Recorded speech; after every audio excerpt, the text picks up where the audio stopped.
What I've Done. Written by Night Breeze. Read by No One and Nobody.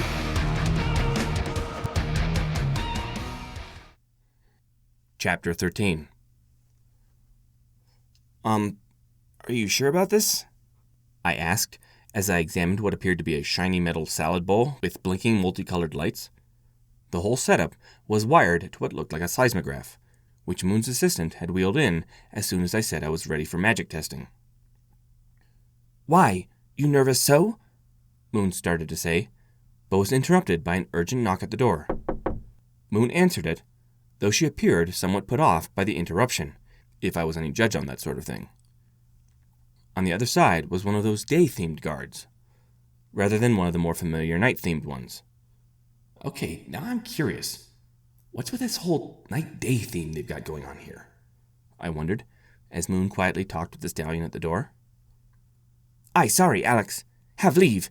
Important thing appeared. Must go see," Moon said, once she was finished talking to the guard. "Fast thinker here continue test without." I nodded as she left, though I still felt a bit nervous at being left alone with a science pony I did not know. I didn't say anything, however, mainly due to the fact that the scientist that she left me with looked as nervous as I did, if not more so. "Okay, we start by placing magical dispersal detector on head," Fast said, quickly turning his attention back to his notepad, as if to cover up his nervousness. "Okay, like this?" I said with a smile, hoping to ease his worry some. Before he could answer, however, I suddenly felt a chill run down my spine, followed closely by a burst of sound somewhere behind me. I slowly turned my head towards the sound, only to see something that truly terrified me. There, standing behind me, was Evening Twinkle. Though she looked like she had seen better days. Her mane and tail were disheveled, and judging by the bags under her eyes, it looked like she hadn't slept for a while. That wasn't what scared me, though. It was the look in her eyes that made me fear for my life. I saw desperation, hope, and quite a bit of mania. Mostly, though, I saw deep, bottomless hunger. As I slowly began to back away, she followed, matching my movement step for step. I saw her horn glow, followed closely by her levitating a stack of papers in front of her. "Hi, Alex," she said creepily. I said, not really sure how to handle what was happening. "Can I help you?" "Yes, actually," she said as she got uncomfortably close. "I heard Pink Pastry tell interesting story about how you work golems back home. Can make complex golems." Actually I worked with computers? But if golem means what I think it means, I started to say, but was interrupted as Evening continued talking. "Yes, calculation device. She said it capable lots processing. Can do many things once. Complex and fast," she said. By this point, my back was pressed up against the wall, and I could feel sweat pouring down my face. Yeah? But what? "Capable taking sensor information?" she continued, rolling over my attempts to interject some sanity into the current situation. "Capable looking anomaly? Can take instruction? Give feedback?" Yeah. Computers are certainly capable of, I started to say, but stopped when the purple pony wrapped her front hooves around my right leg, a content smile on her lips. "Oh, thanks, son," she muttered quietly. Lady Twinkle, Fast Thinker said carefully. I kind of need run tests, so..." However, before I could hear the rest of what Fast Thinker was going to say, Evening looked up at me, a pleading look in her eyes. Could make me one?" she asked, desperation in her voice as she interrupted the poor stallion. Yeah, I suppose. I mean, I would need the tools as well as, I started to say, but was stopped by the sudden feeling of my stomach being turned inside out, followed by my world becoming nothing but purple. It was so purple I could taste it, and it tasted like science. As the world slowly came back into focus, I noticed that we had moved, somehow. We were now in some kind of lab, and while I recognized many of the tools and devices around us, there were quite a few that I had no clue what they were supposed to do. I also noticed that we were not alone. I quickly spotted several ponies all dressed in white lab coats scattered around the room. There were also a couple of minotaurs as well as a single griffin. The largest concentration of staff were gathered around what appeared to be a smoking stone unicorn head, though why a statue was smoking was anyone's guess. Everyone in the room looked like they were busy, but all of them stopped the instant we arrived. Some gave me looks of fear, while a few others shrugged and continued with their business, completely unfazed by our sudden appearance. Their focus snapped back to me, however, the instant Evening Twinkle started speaking. "Team, I found secret Star Twist's golem," she shouted as she gestured towards me. "This Alex, he say can get working. He say can make device to process all information." "Wait, I never said," I started to say, but stopped when one of the minotaurs let out a huge roaring laugh. He said something in a flippant, dismissive tone, to which Evening puffed out her chest indignantly. "I'll have no, he know lots. May not magic, but smart, real smart." "Wait, please, what are you getting me into?" I pleaded with the purple one.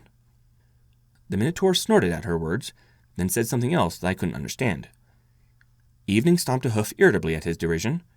"Just because not understand language doesn't mean savage," she said irritably. The minotaur laughed again, while inside I fumed at what he said.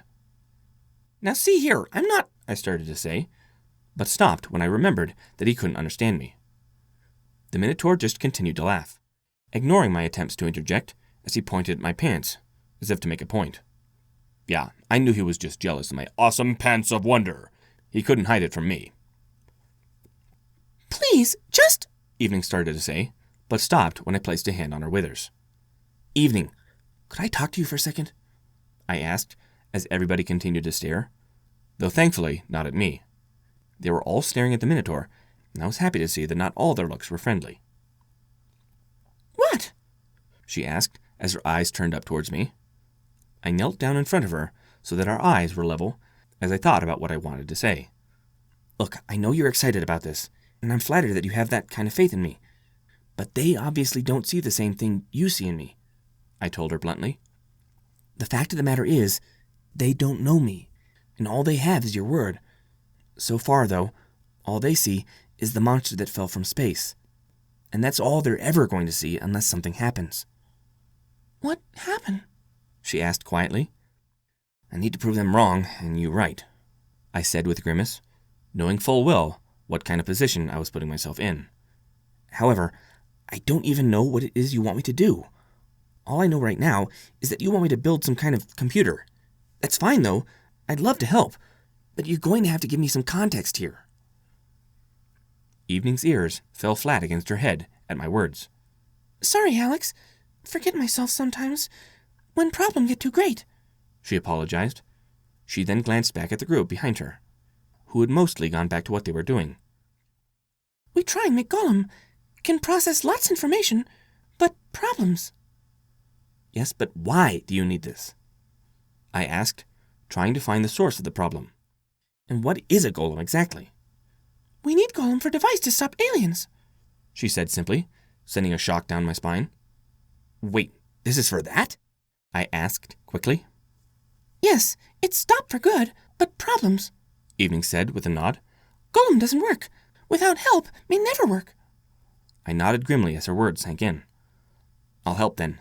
This is my fight more than anyone else's, so how could I refuse?" She smiled gratefully at that, though her smile fell again when I raised a hand in front of me, a frown on my face. "I don't make any promises, though. I still don't know what a golem is, or if we could even use a computer in its place." Evening took a deep breath, then exhaled. "Golem is magical construct, able to task complex, directly proportion to amount magical element used in construct. For this, with multiple tasks all needing overseen, amount magical element needed larger than size moon."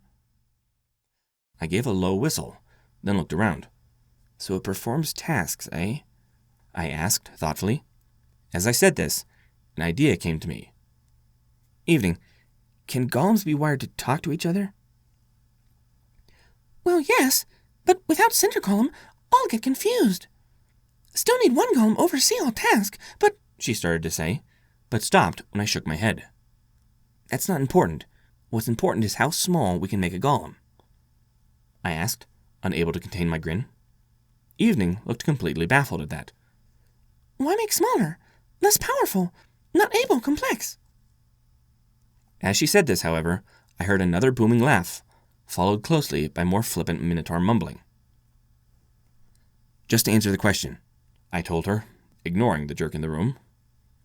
Evening levitated a piece of paper towards herself, along with a quill and inkwell. Well, it not do much, but, she said, then placed a single dot on the page. That's small, but really not do much. That is perfect, I said as I stood up. Now, final question. What can a golem that small do? Specifically, can it be turned on and off and communicate its state to other golems? Evening shrugged at that. Well, yes, but not see how do anything, she muttered. I, however, was grinning like a loon at that point. They might not be silicon, but I doubt that I'd be able to get the ponies to understand what it is I want or fabricate them properly in time, I thought to myself as I moved towards an empty desk.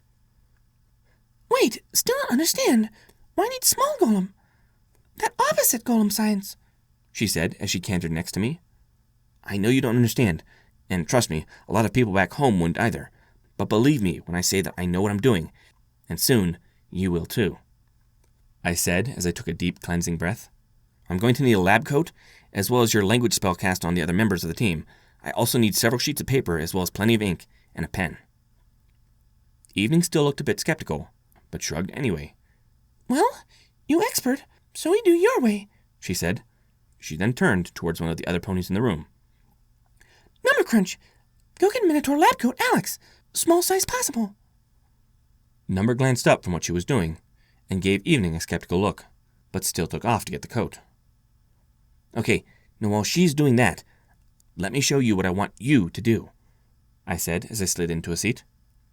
Okay, we're going to have to work out how to make some logic gates. Shouldn't be too hard, I thought as I started making notes on the paper in front of me. If golems are able to do tasks, then I could probably get the ponies to make some that are slightly larger that interpret the logic from the others. Now, I know what you're thinking. How could I just slip back into this so easily? I just got out of the hospital after getting blasted, not to mention the fact that I had spent the last 6 months running through an alien forest, while an undetermined time before that had been spent at the mercy of a group of insane aliens. To tell you the truth, though, I didn't know the reason behind it either. It almost felt as if I was just a passenger in my body, my hands and mouth doing all the work while I merely watched. I knew what I felt, though, and what I felt was a sense of familiarity. Sure, I might be using these golem things instead of transistors, but as long as they behaved the same way, they were something I could understand. I wasn't dealing with alien mutations, magical mumbo-jumbo, or any of that malarkey that I'd been running into since that terrible day that seemed like a lifetime ago. No, this was good, old-fashioned, logical thinking. It was something I was good at, something I knew how to do, and do well. As I sat there explaining what the different symbols for a schematic meant to Evening, I couldn't help but feel something I hadn't felt in a long time. I felt like I had come home. Princess Celestia didn't have to wait for very long, as it only took a couple of minutes for her guard to locate her sister and tell her the news. That being said, she wasn't in the least bit surprised when Princess Luna simply teleported into the throne room, though she was certain that Carrot Top didn't feel the same way. Sister, your messenger said that something involving the aliens has come up? Luna asked, completely oblivious to the near heart attack she had given to the poor mare a few feet behind her. Yes, Luna, it seems like our suspicions about them have been proven correct, seeing as how Miss Top and her husband have recently had a run-in with them. Princess Luna quickly turned to look at the hyperventilating mare, her face filled with concern. Really? How did you survive? She started to say, but stopped when she noticed the poor mare's condition. Are you all right? She was merely startled by your sudden appearance, Luna, Celestia said with a grin. Yes, I apologize. I have been known to have that effect on others from time to time, Luna responded, though her expression did not change in the slightest.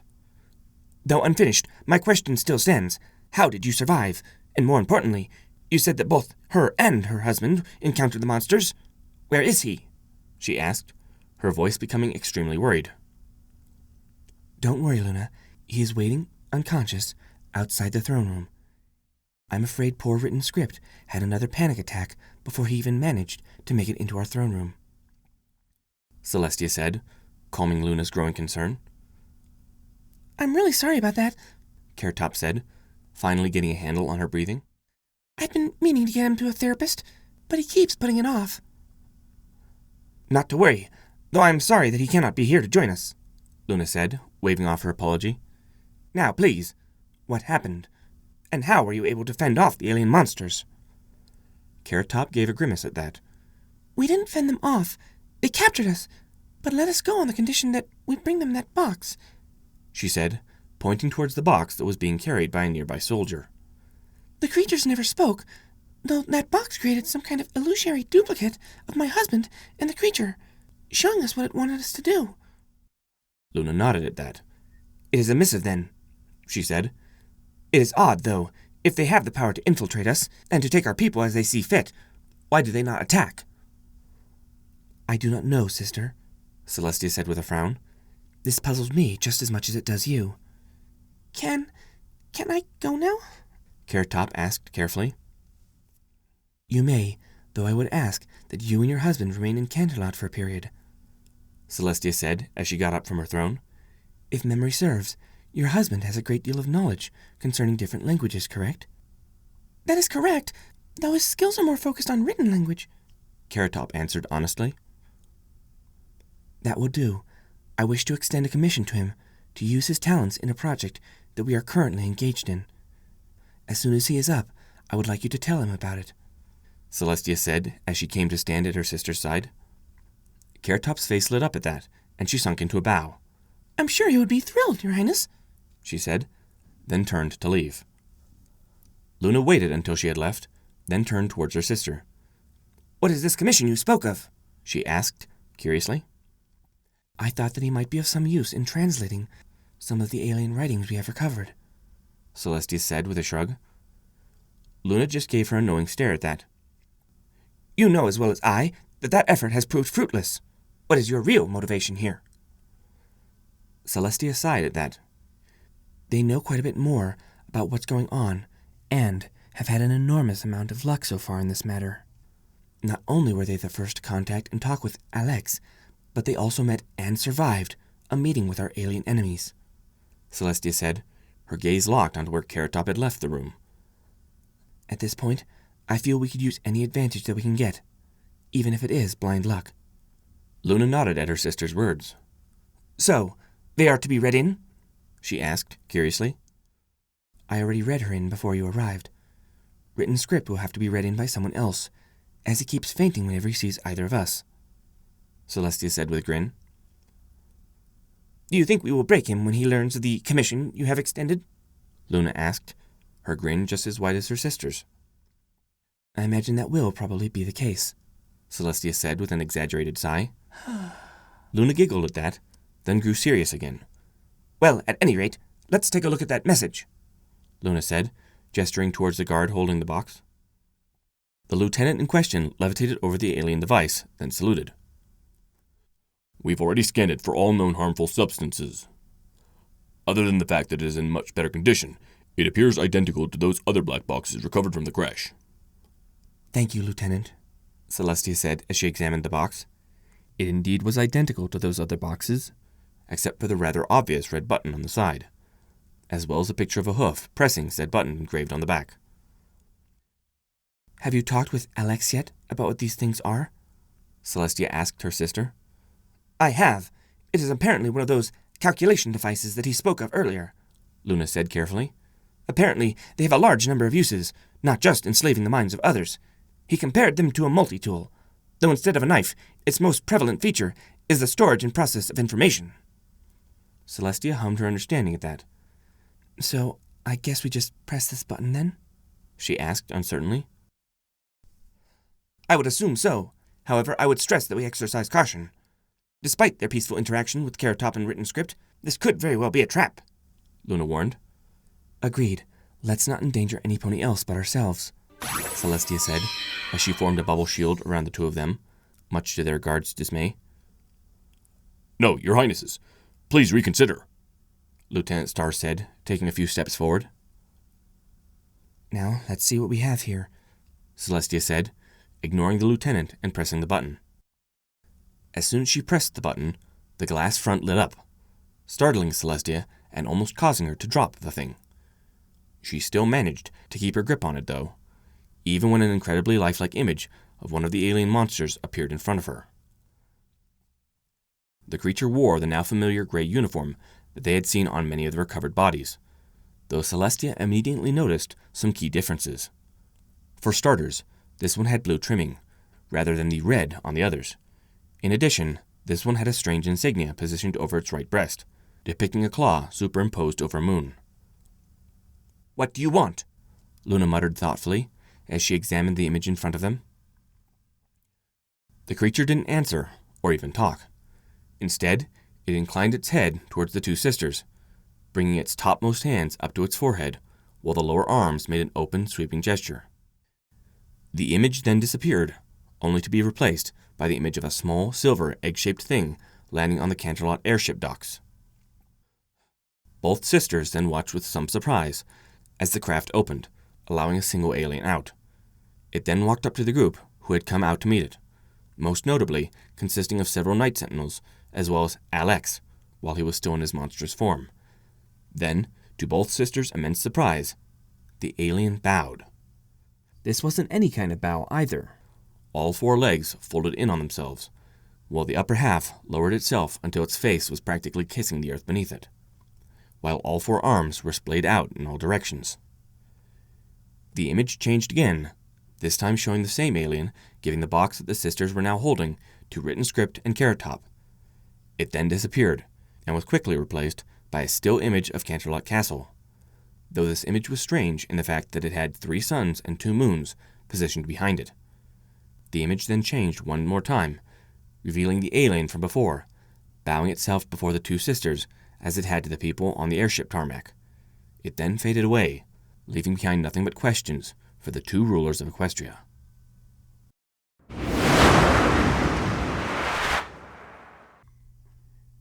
If you're enjoying this reading, consider checking out the non-copyright infringement version available on Amazon Prime. See link in video details for more information.